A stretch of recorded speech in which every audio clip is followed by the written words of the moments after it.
5, 4, 3, 2, 1, 0.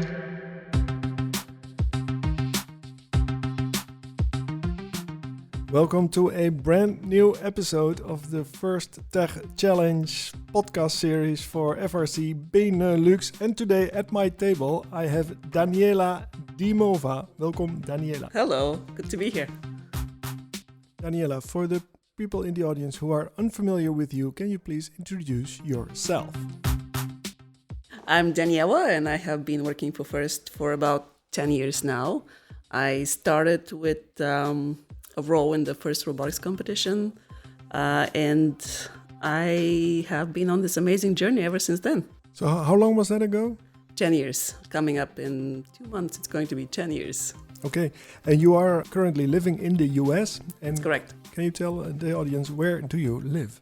So I am originally from Bulgaria. The first 22 years of my life I spent there. And then I moved to the United States. And I used to live in New Hampshire, about 3 minutes from FIRST headquarters.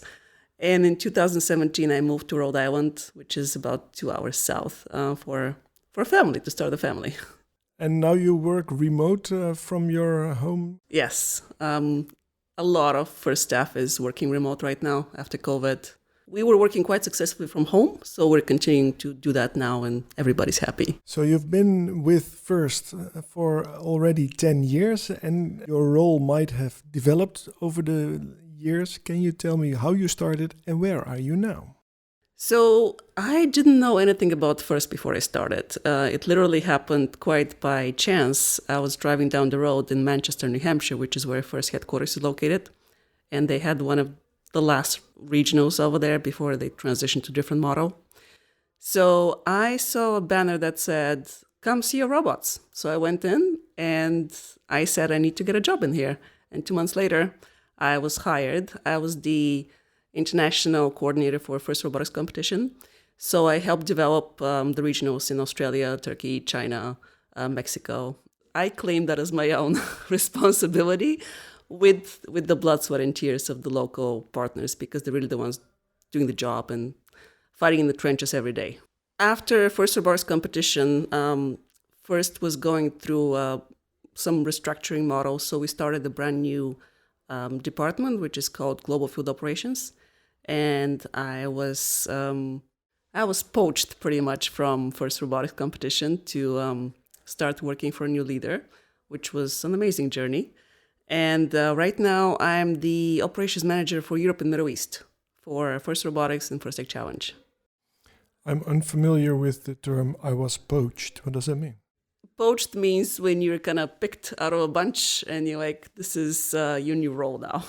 Yeah, so I was recruited, maybe I should say is a better word. Poached maybe is recruited because I didn't apply for the role. My then boss said, I think you're going to be really good at this role.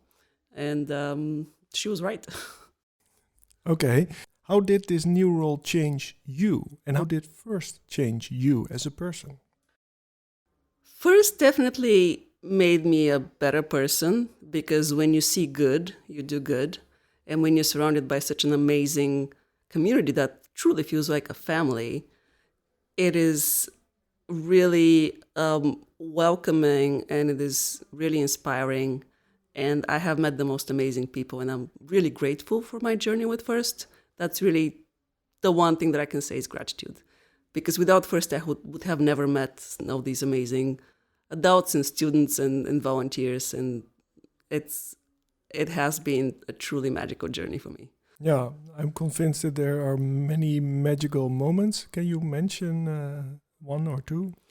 I think kind of the moment that I realized that I have an amazing job is a few years ago. We had some friends from Lego Education visiting Manchester, New Hampshire, and they had some, the theme of that year was space. So they had invited some actual astronauts that had been to space. And later on, we went to dinner, and being able to discuss, the moons of Saturn, for example, with actual people that have been in space was quite amazing. Without FIRST, I would have never had access to those people. In terms of moments, I mean, there's so many amazing moments that bring tears to my eyes. Were there moments of laughter and enjoyment? Yes, laughter and enjoyment, yes, but most of it has been, I mean, I'm quite sensitive, so I tend to cry a lot at events when I get excited. So that's my thing. If you see me crying in the corner, that's because I'm so excited. So the crowd is doing this.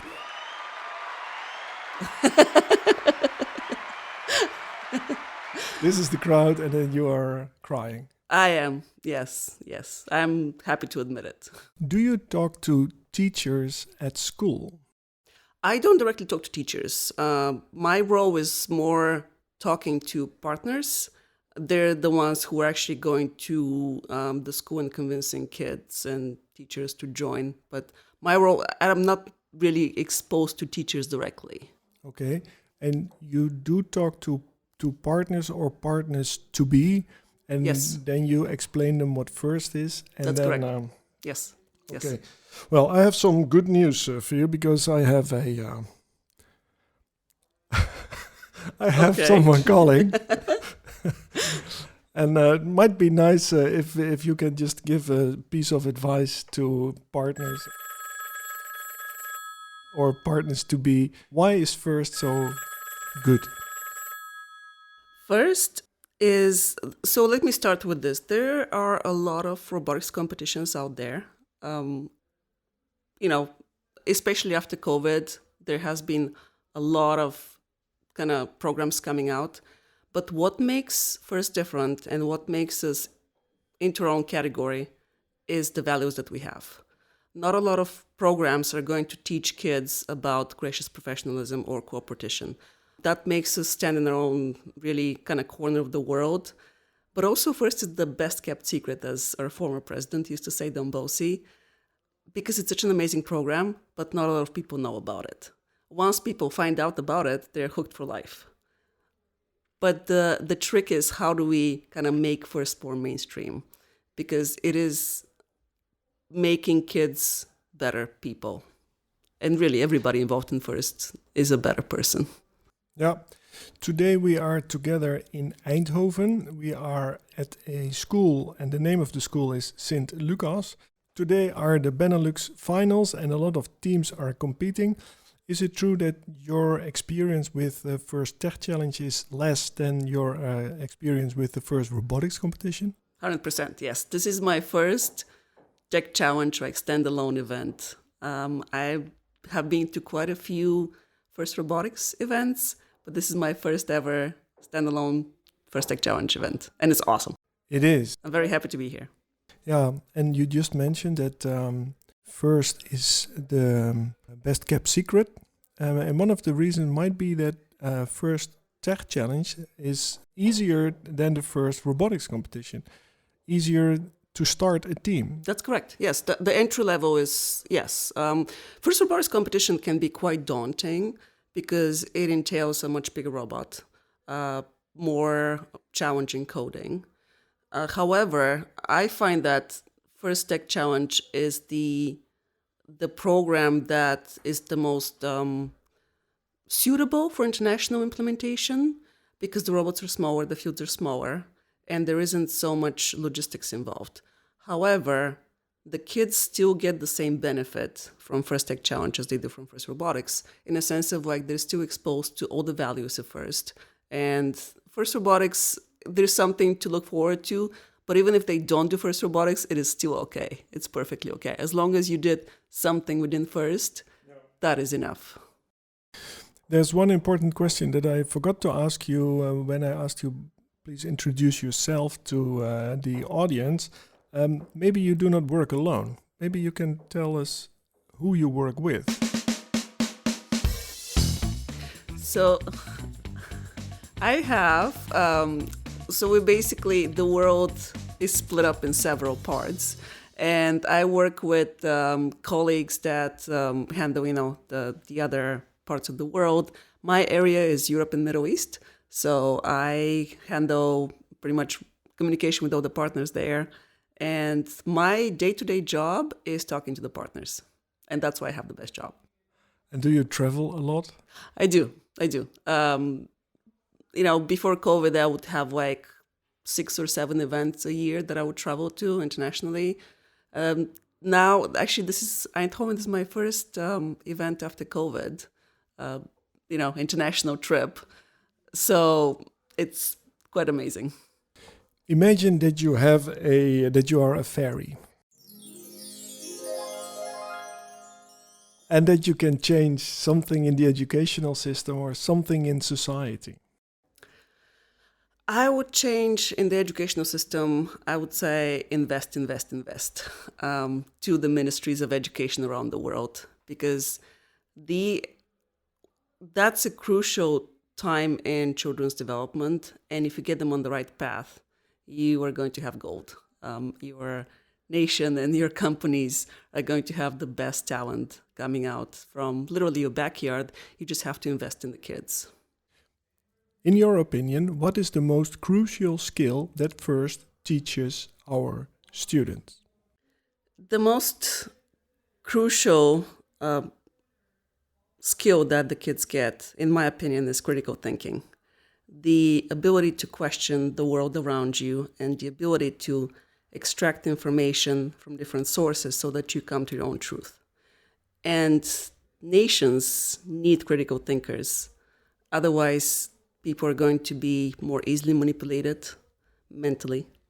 And with the state of the world right now, there's a huge division in society. And if we don't have critical thinkers, then we may end up on the wrong path of history. So critical thinking is the number one skill to have for young people. And that's what I teach my daughter as well. Always ask why. Doesn't matter who, authority or not, always ask why. What would be the advice that you would give to students or parents who are unfamiliar with the FIRST program? To parents, I would say get your kids in first and don't worry about anything else. As a mother of a 6-year-old child, I am actively working with my daughter's school to get class back into the classroom so all the kids can benefit.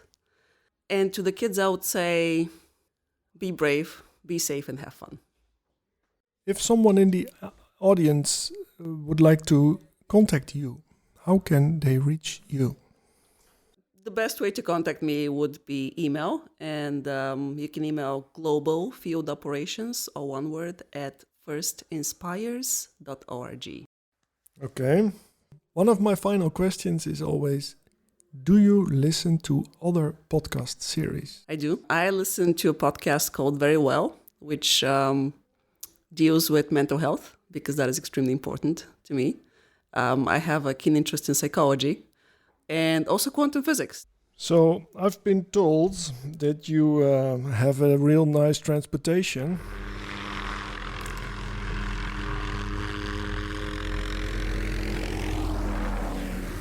That's correct. Is this your helicopter coming? That's Dean's helicopter, actually.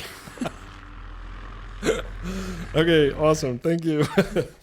If you were to choose the next guest for this podcast series about the FIRST Tech Challenge, who would be your next guest? Any kid from the crowd, because they're all amazing. Well, then I have some good news for you. There are many children here today, and I will record new episodes. Do it. So, Daniela, thank you very much for talking to me. Thank you so much. That was a pleasure. Thank you. And I would like to thank the audience for listening all the way to the end. And do not forget to subscribe, because there will be a new episode real soon. See you there.